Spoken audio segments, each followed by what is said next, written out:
প্রিয় শিক্ষার্থীবৃন্দ, আজ আমরা সমচ্ছেদ বিন্দু বিশ্লেষণের তৃতীয় পর্বের ক্লাস করব। আজ আমরা চিত্রের সাহায্যে কীভাবে সমচ্ছেদ বিন্দু নির্ণয় করা যায় সেটি আলোচনা করব।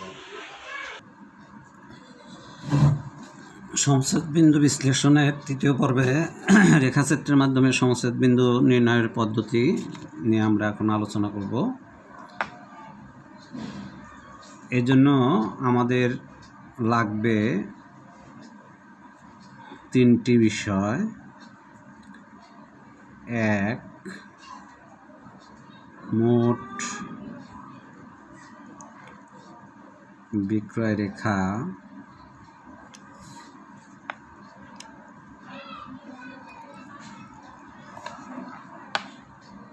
দুই, স্থির ব্যয় রেখা।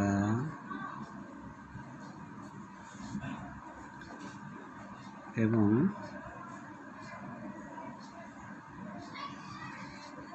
মোট ব্যয় রেখা।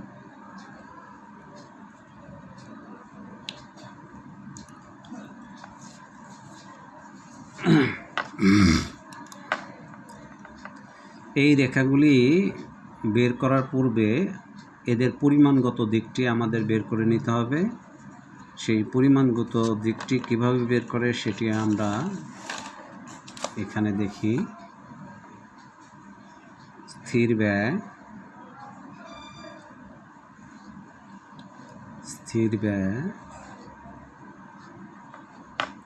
এটি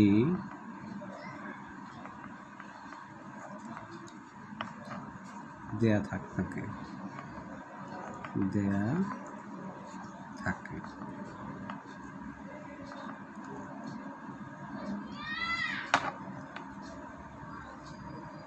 মোট ব্যয়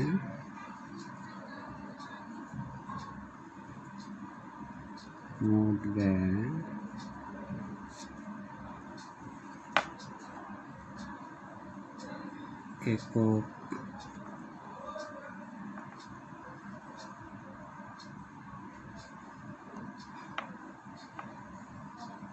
প্রতি পরিবর্তনশীল ব্যয়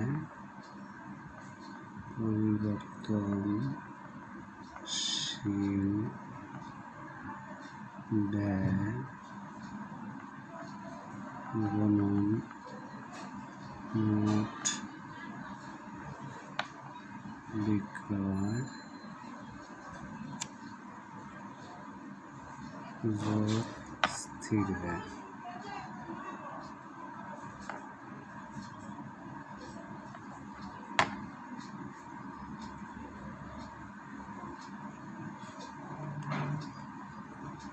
বিক্রয়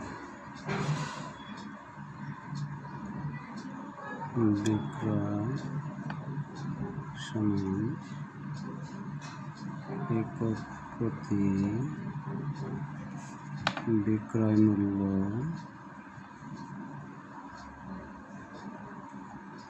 গুণন মোট বিক্রয়।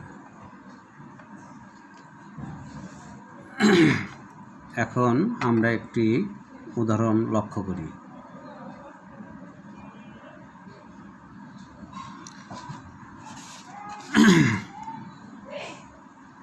একটি কোম্পানির স্থায়ী ব্যয় 15,000 টাকা, একক প্রতি বিক্রয় মূল্য 12,000 টাকা, একক প্রতি পরিবর্তনশীল ব্যয় 7,000 টাকা। প্রতিষ্ঠানটি মোট 5,000 একক পণ্য বিক্রয় করে। এখান থেকে আমরা কিভাবে চিত্রের সাহায্যে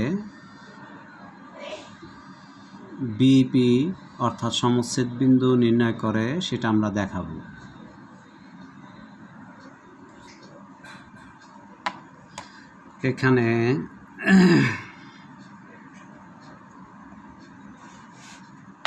এখানে মোট স্থায়ী ব্যয় স্থায়ী ব্যয় 15,000 টাকা।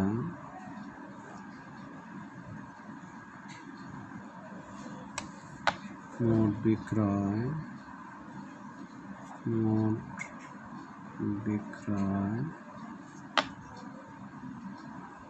একক প্রতি বিক্রয় মূল্য 12 টাকা গুণন মোট বিক্রয় একক ছিল 5,000 একক সমান 5 × 60,000 টাকা।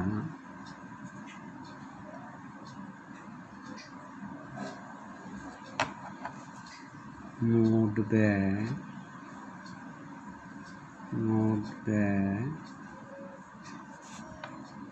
ব্যয় সমান হলো স্থির ব্যয় যোগ মোট পরিবর্তনশীল ব্যয়। মোট পরিবর্তনশীল ব্যয় স্থির ব্যয় হলো 15,000। মোট পরিবর্তনশীল ব্যয় একক প্রতি পরিবর্তনশীল ব্যয় ছিল 7 টাকা গুণন মোট বিক্রয় একক হলো 5,000 একক, তাহলে 15,000 যোগ 5 × 7 = 35,000, তো 50,000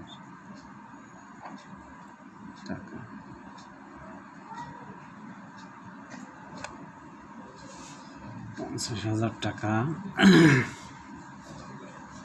আমরা এখন এটাকে লেখচিত্রের মাধ্যমে প্রকাশ করব।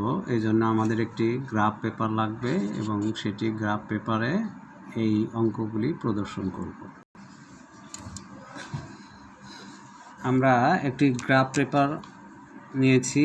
এই গ্রাফ পেপারের এই অ্যাক্সিসকে বলা হয় আনুভূমিক axis x axis, horizontal axis, এবং এটিকে বলা হয় ভার্টিক্যাল অ্যাক্সিস বা উল্লম্ব রেখা, এটা ওয়াই অ্যাক্সিস। আর এইটি হলো 0, এটি হলো মূলবিন্দু।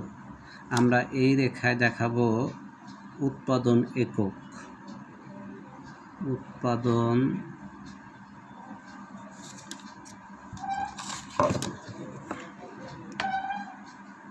উৎপাদন একক। আমরা এই প্রতি ঘরকে 1000 একক যদি ধরি তাহলে এইটি 1000 একক, তাহলে এটি 2000 একক, এটি 3000 একক, এটি 4000 একক, এটি 5000 একক।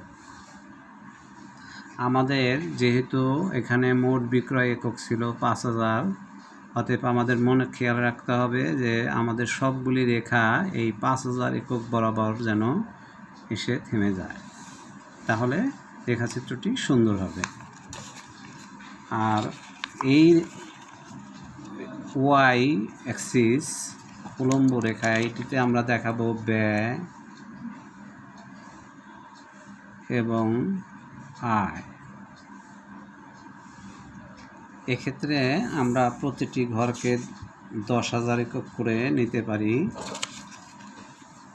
10,000 একক যদি নেই তাহলে আমাদের এটি হবে 10,000, এটি হবে 20,000, এটি হবে 30,000, 30,000, এটি হবে 40,000 একক, এটি 50,000 একক এবং এটি 60,000 একক। আমরা আরও উপরের দিকে লিখতে পারবো এবং এটিও আরও বেশি করে লিখতে পারবো, এবং এটি একটি চলমান প্রক্রিয়া, এটি তোমরা ছোটোবেলায় শিখেছো। হ্যাঁ, যেহেতু আমাদের এই পর্যন্তই লাগবে এই জন্য আমরা আর বেশি নিলাম না। প্রথমে আমাদের এখানে খেয়াল রাখতে হবে যে আমাদের প্রথম যে রেখাটি অঙ্কন করতে হবে সেটি হলো ফিক্সড কস্ট। আমাদের এই অঙ্কে ফিক্সড কস্ট ছিল, আমাদের স্থির ব্যয় ছিল 15,000 টাকা। তাহলে আমাদের 15,000, এইখানে 10,000, এই রেখাটি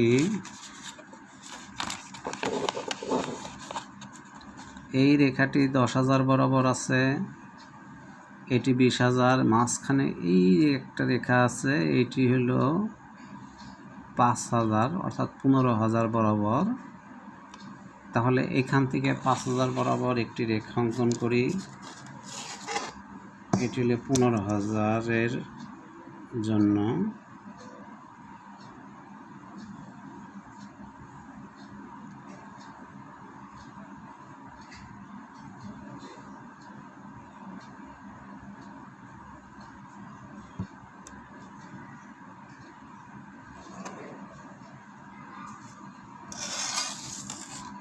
এইটিকে বলা হয় ফিক্সড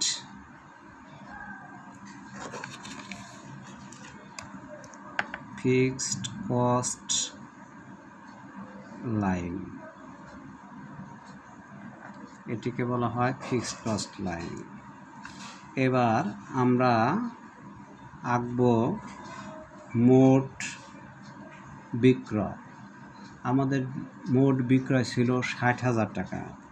আমাদের 60,000 এই বরাবর, আমরা বলছি 5,000 একক বরাবর।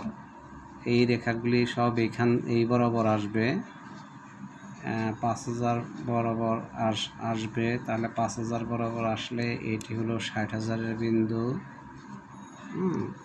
আমাদের এই রেখাটা একটু বেশি বড় হয়ে গেছে, এটুক না হলে হতো। এইটি 60,000-এর বিন্দু। তাহলে আমরা, যেহেতু বিক্রয় রেখা 0 থেকে 0 শুরু হবে, এই জন্য আমরা 0 থেকে এই 60,000 বরাবর এই রেখাটি অঙ্কন করি।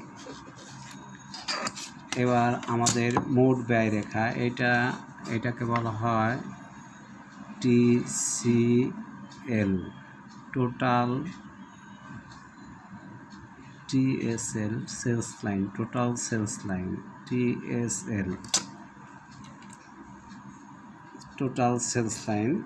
এবার আমরা দেখাবো মোট ব্যয় রেখা। আমাদের মোট ব্যয় হয়েছিল 50,000। তাহলে আমরা এই 6,000 বরাবর, 50,000-এর 6,000 বরাবর একটি রেখা অঙ্কন করি।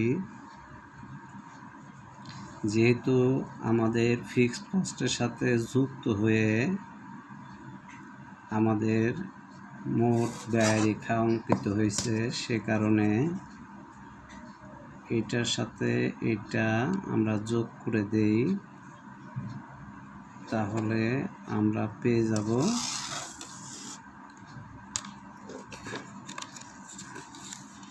তোমরা এখন দেখো, এই যে এইটা হলো total cost line. Total cost line total sales লাইনকে যে বিন্দুতে ক্রস করেছে সেটি হলো বিইপি। তোমরা লক্ষ্য করছো এটা ঠিক 3,000 বরাবর, যেটা আমরা ম্যাথমেটিক্যালি আলোচনা করেছিলাম সেই বরাবরই কিন্তু মিলিত হয়েছে। এটা হলো বিইপি।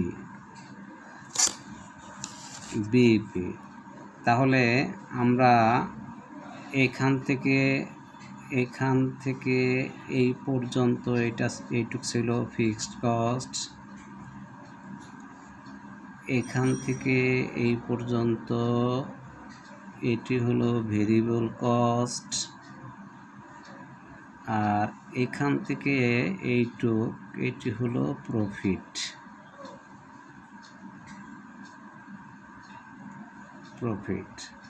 আর এখান থেকে এই পর্যন্ত এটাকে যদি টোটাল বাইরে আরেকটি অন্য কালারের কলম দিয়ে যদি লিখি তাহলে আমাদের ভালো হবে। এটি হলো টোটাল সেলস, এটি হলো সেলস। প্রিয় শিক্ষার্থীরা, এই রেখা থেকে এই দিকে টানলে আমরা পেয়ে যাব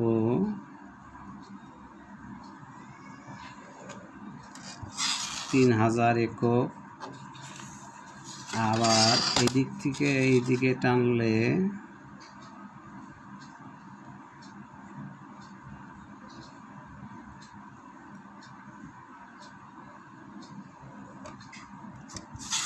আমরা পাবো 36,000 টাকা। তাহলে বিইপি আমরা যদি প্রকাশ করি তাহলে আমরা লক্ষ্য করছি যে টাকায় প্রকাশ করলে 36,000 টাকা, অন্যদিকে টাকায় প্রকাশ করলে 36,000 টাকা, অন্যদিকে এককে প্রকাশ করলে 3000 একক। এটি আমরা পেলাম। তাহলে তোমরা এটি খুব ভালো করে লক্ষ্য করো,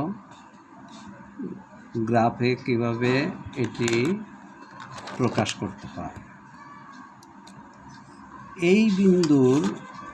এই বিন্দুর নিচে যে অংশটা আছে এটি হলো লোকসান এরিয়া, লস এরিয়া।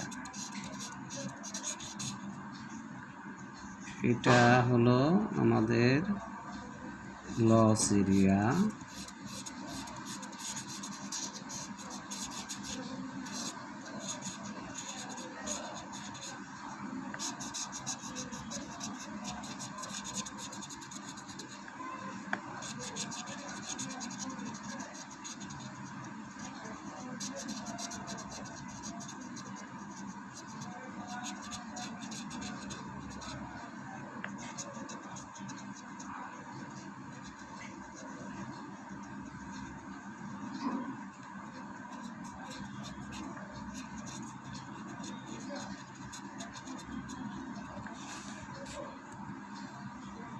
অপরদিকে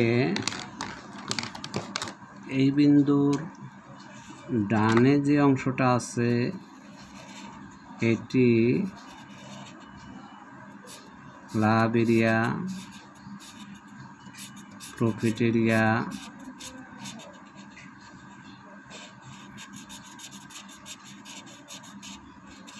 এটাকে বলা হয়, এই কোণকে বলা হয় angle of incident.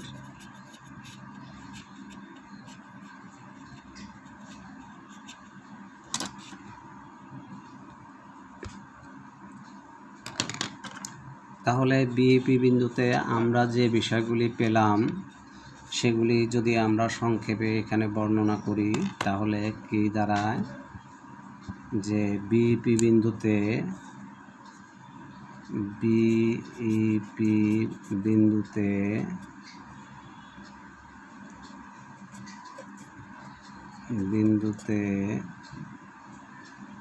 Total revenue TR সমান টিসি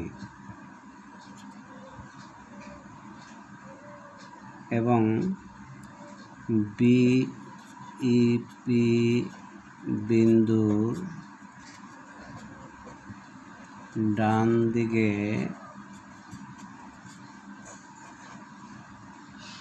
লাভ এলাকা।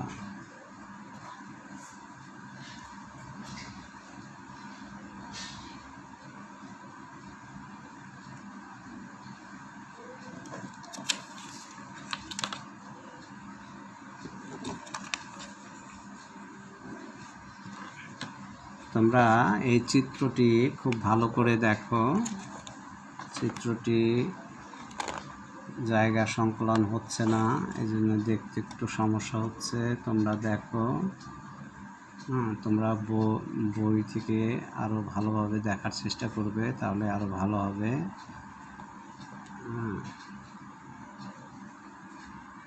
তোমরা বাসায় চেষ্টা করবে, যদি কখনো কোনো সমস্যা হয় তাহলে আমার সাথে যোগাযোগ করবে, আমি আবার তোমাদেরকে এটা নিয়ে আলোচনা করব। আজকে এ পর্যন্তই থাক। ধন্যবাদ সবাইকে।